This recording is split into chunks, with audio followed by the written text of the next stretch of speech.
In view of the escalating critical situation inside Tibet, we have outlined some of the activities that the Tibetan Parliament in Exile will initiate and lead in the coming few months. The cases of 17 self-immolations so far, starting from 2009, has been widely reported, so I will not repeat that. And in the recent past, in the last 1 week, 5 Tibetans have been confirmed killed by Chinese police in 3 different places of Chango, Serta, and Jintao, which happened yesterday. The list of the people who were killed is attached along with the memorandum that we are going to send to all the embassies in Delhi, through which it will be reported to the respective foreign officers, and we hope that the government will take a strong policy decision based on the inputs that we have provided. Norpa Yunden from Chango and Lawyer Sang's son, they have been shot on the 23rd, and both of them have died on 23rd of January this month. And Dawat Hakwa and Popo from Serta were also shot on 24th. Dawat Hakwa died on 24th itself, and Popo died on the 25th of January. Yesterday, the incident that happened in Jintao, reportedly Mr. Hu Gen was killed and died on the same day. That's yesterday.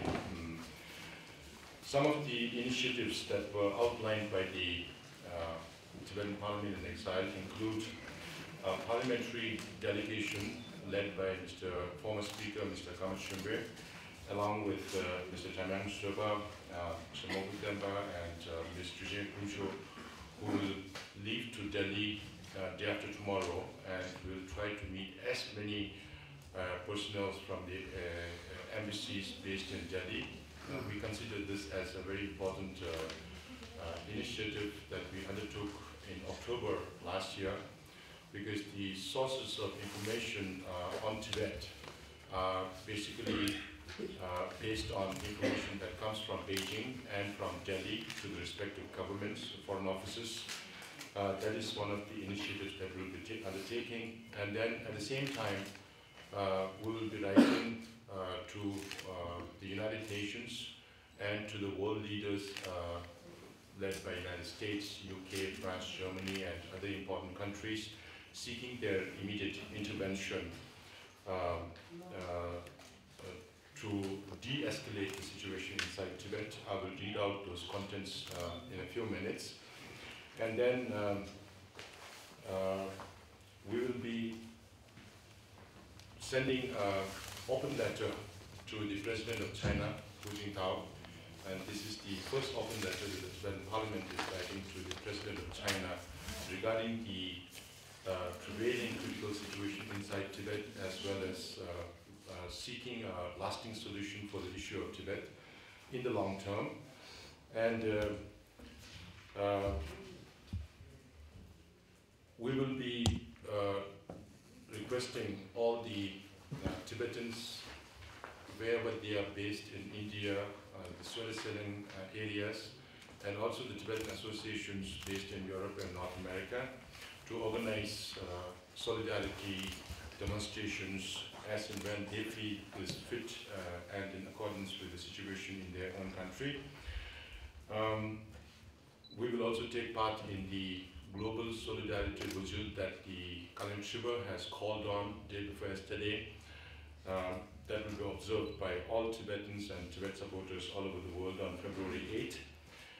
And also you know that Tibetans inside Tibet consider every Wednesday as an important day to dress, eat, and speak Tibetan. And we are requesting all the Tibetan settlements to observe the day, particularly the first Wednesday of every month, where they will be requested to recite particular prayers related to the critical situation inside Tibet. And for Tibetan New Year, after the ceremonial function at the Tulakhang, the main temple in Dharamsala. The Tibetan parliamentarians based in Dharamsala will be observing a one-day fast to express our solidarity, because the Tibetans inside Tibet has decided not to celebrate Tibetan New Year. And particularly for Tibetan New Year, we are going to request all Tibetans all over the world to recite this particular prayers for those 3 days whenever they have their Samsu, the incense burning ceremony.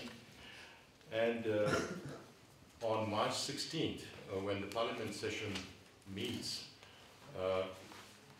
for the budget session that will begin on March 14th, March 16th is the culmination of 1 year of the self-immolation of Lobsang Phuntsok, who self-immolated himself on March 16th last year. So on that day, the whole day will be dedicated to discuss the critical situation inside Tibet in the parliament. And then we have also created a special cell to collect information from inside Tibet. The political section of the Tibetan Parliamentary Standing Committee will be responsible for that, and we have given the contact numbers for those. And when we analyze the situation inside Tibet, then we'll come up with further initiatives after March. The letter that we are sending to the international community calling for the intervention, immediate intervention, because of the urgent situation inside Tibet, read as follows. Your Excellency, we take this opportunity to update you on the growing critical situation inside Tibet and urgently appeal to your government through your high office to immediately take up the matter with Chinese authorities to diffuse the escalating tension and seek a lasting solution to the issue of Tibet.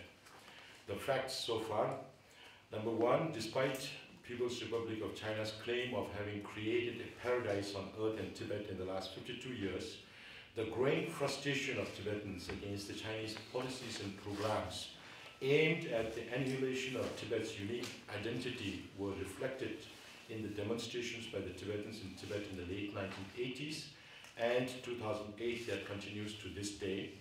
Number two, with the self-immolation of Tabe in 2009 and beginning with the self-immolation of Lobsang Phuntsok on 16 March 2011, 17 Tibetans have self-immolated so far, out of which 12 have succumbed to their injuries. We have also enclosed the fact sheet for your information.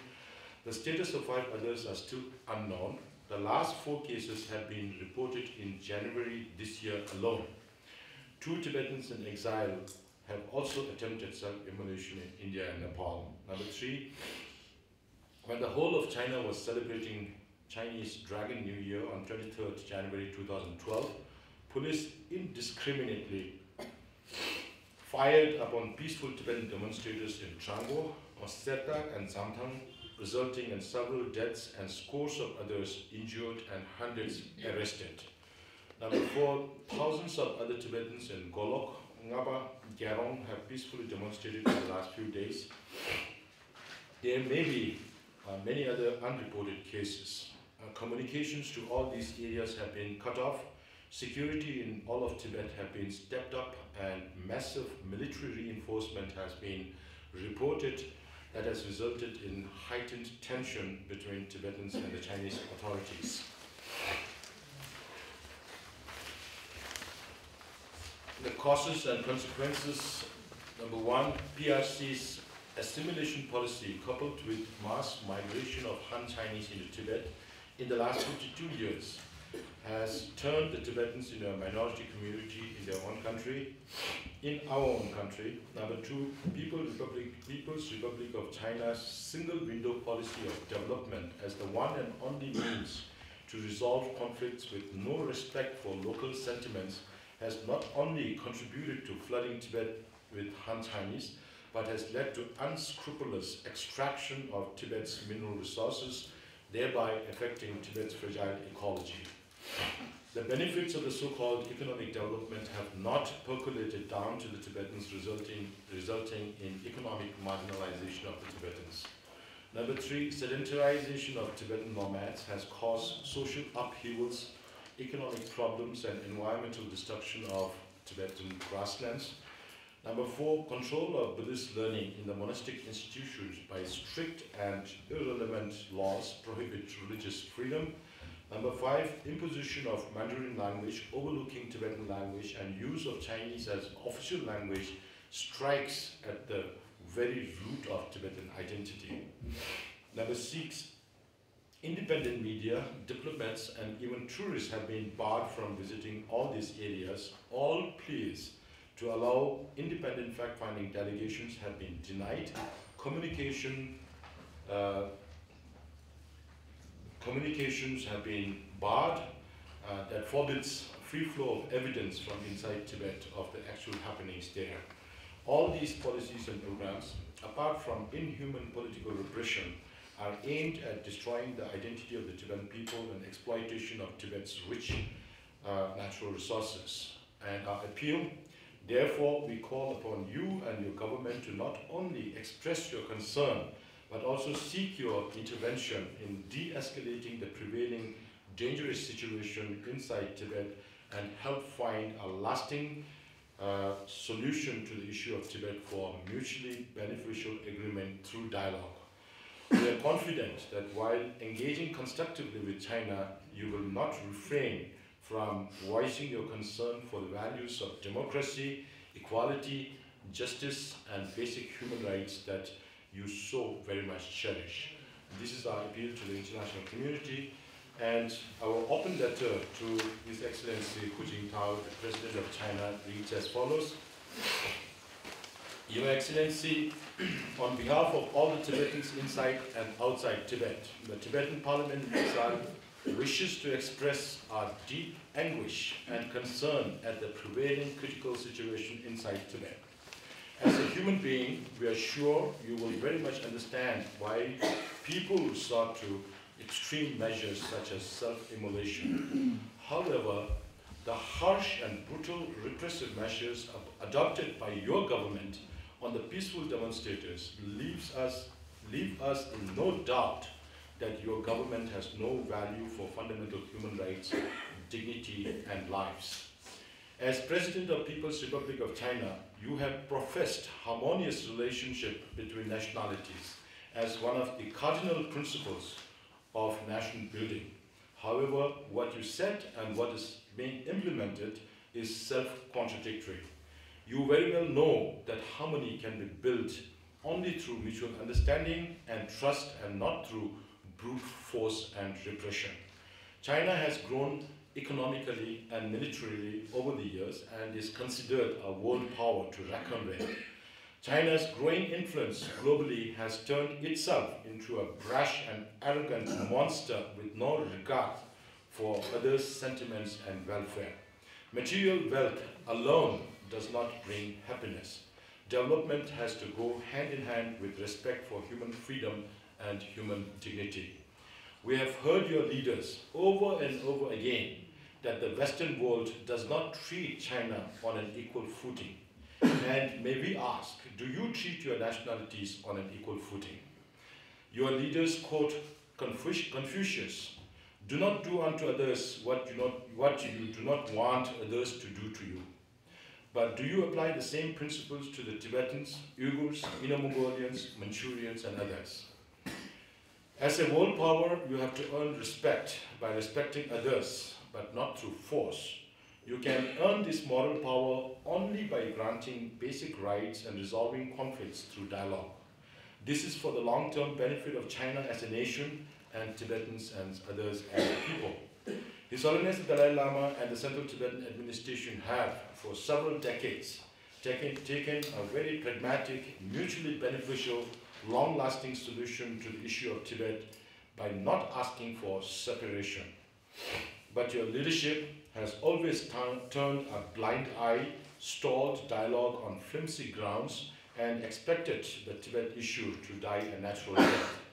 By now, you must have realized that the Tibetan spirit remains indomitable and it shall remain till a mutually agreeable solution is found.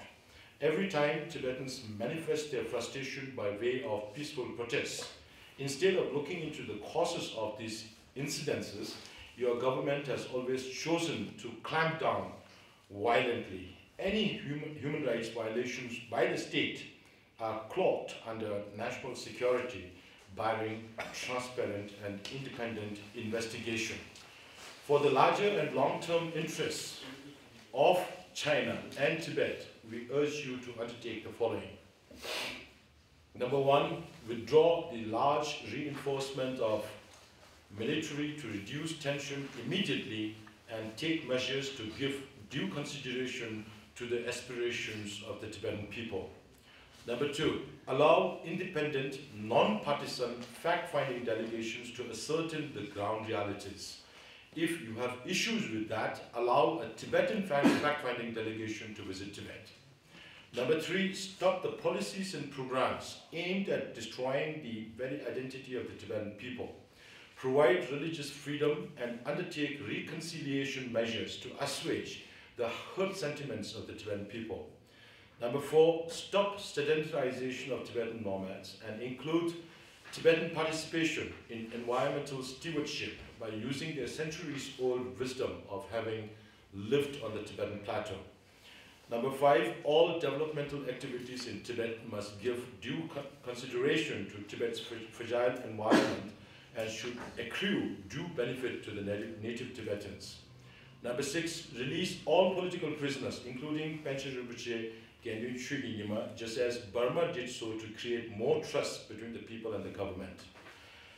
Number seven, resume dialogue with the Tibetans with the commitment and conviction to seek a lasting solution to the issue of Tibet and peace and stability in the whole geostrategic region. Given the present-day realities and the interdependence of the globalized world, it's high time that your government give serious consideration to a peaceful transformation of China that provides freedom, respect, and dignity to all. Otherwise, the day may not be far when the Chinese nation and its people become a victim of its own creation. That will be the saddest moment in Chinese history. We express the above sentiments with hope in our hearts that positive sense will prevail over you and your colleagues and immediately respond to the legitimate concerns of the Tibetans, failing which you and your government will be solely responsible for any adverse consequences if the matters are not addressed in a human way. So this is briefly the open letter that we are sending to His Excellency Jintao, President of China, with the hope that he will, better sense will prevail over the Chinese leadership. Thank you so much.